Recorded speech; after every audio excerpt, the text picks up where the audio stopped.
this year, a group of pupils took part in an after-school club just for Year 6 girls.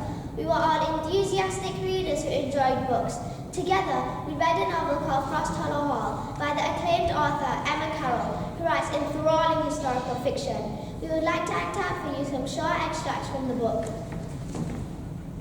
First, we would like to take you back in time to the late 1800s, to Victorian England. Queen Victoria is on the throne. Life is tough if you're poor, and children don't always go to school, especially those over the age of 10 years old. Women don't have a chance to vote yet, and girls are often taught domestic skills so they can work as housemaids and servants. Our story is set in a large estate owned by a rich lady. Some folks say strange and spooky activity is known to occur in the hall, but nobody believes in ghosts, do they? Our story starts with a very sad death. Read all about it, a terrible tragedy at Frost Hollow Hall. Read all about it. Lord Barrington has died in a devastating ice skating accident. Read all about it in the Cornwall Chronicle.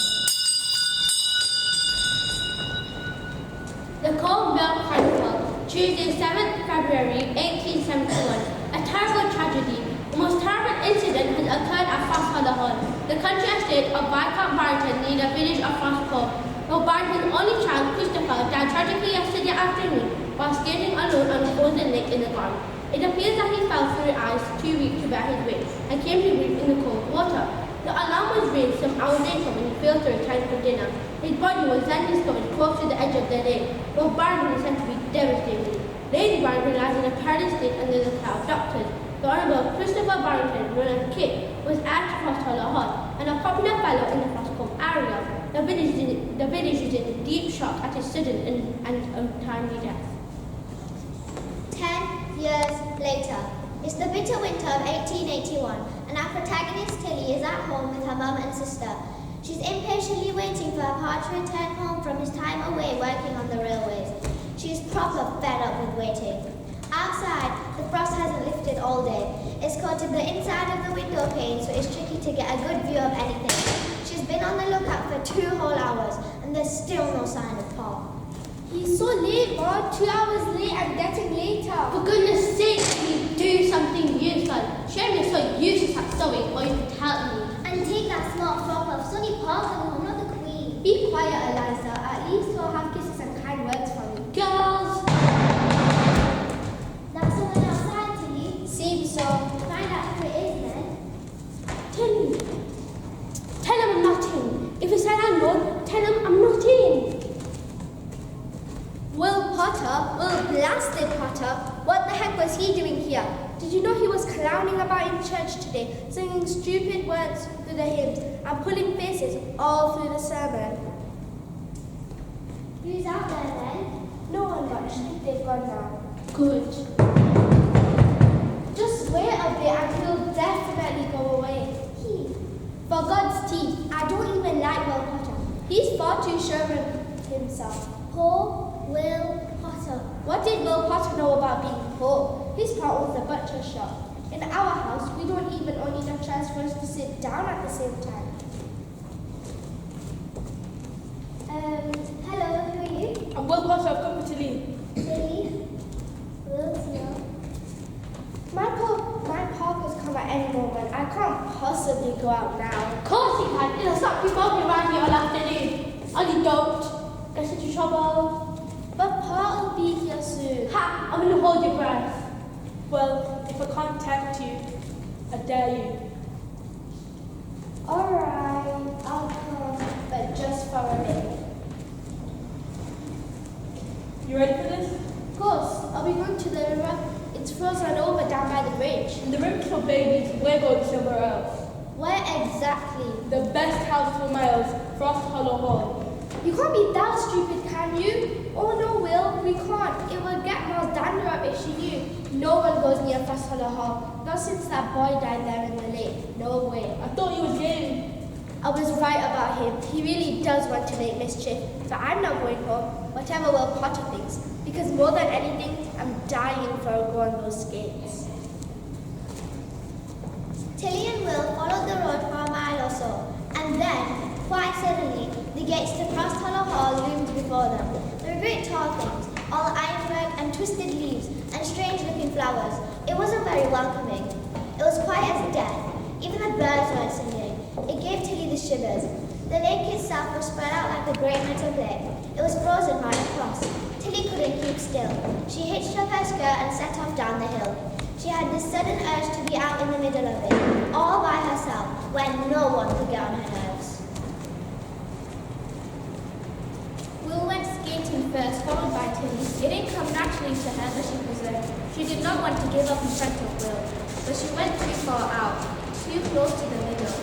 Crap, crap, crap.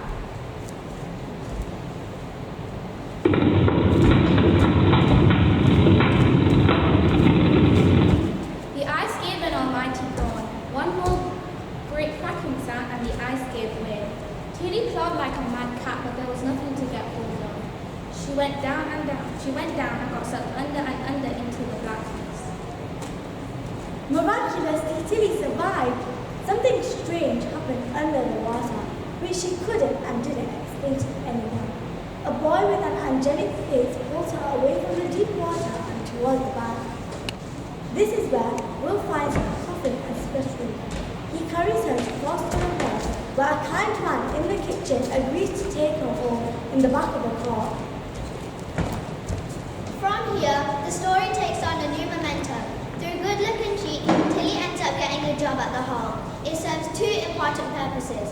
It helps Tilly find some money for her mom. Her pa has now abandoned the family. And it helps feed Tilly's hungry appetite for information about the strange goings-on at the hall and the mysterious boy who's under the ice.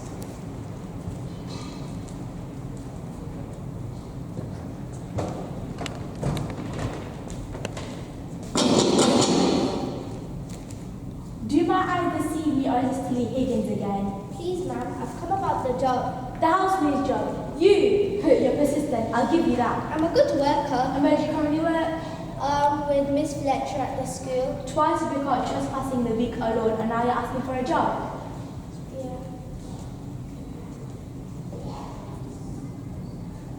Wait there, young lady, I haven't dismissed you yet. The truth is, we do need a kitchen hand. We want a sensible girl who pulls her weight. Is that understood? Yes, Mrs. Jessup. Now open wide your teeth, I need to see them. Great, now hold out your hands. Nothing a good scrub won't put right. Well then, it's a week's trial.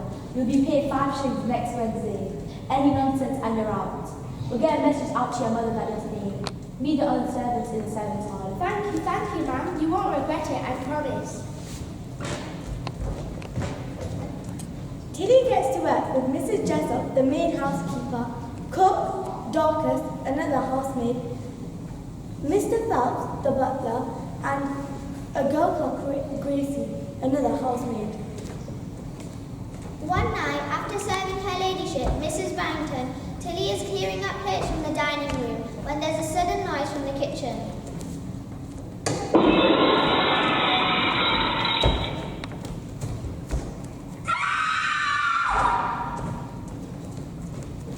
Is that Gracie? Again, you can't keep covering for her. It wasn't me. I swear, it lifted itself off the table. I was nowhere near it.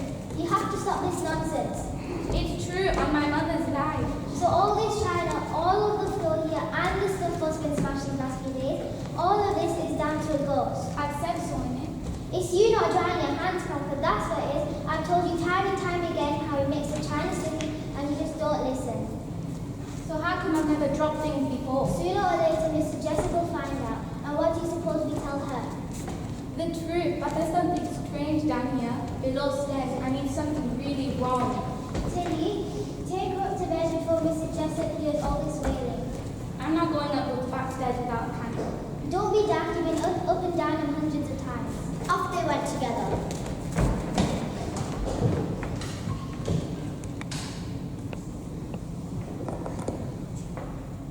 You go first. It's okay, Gracie. We'll go nice and slow. Oh, bother. Should we go back? No, we'll keep going. Gracie? Gracie? Where are you?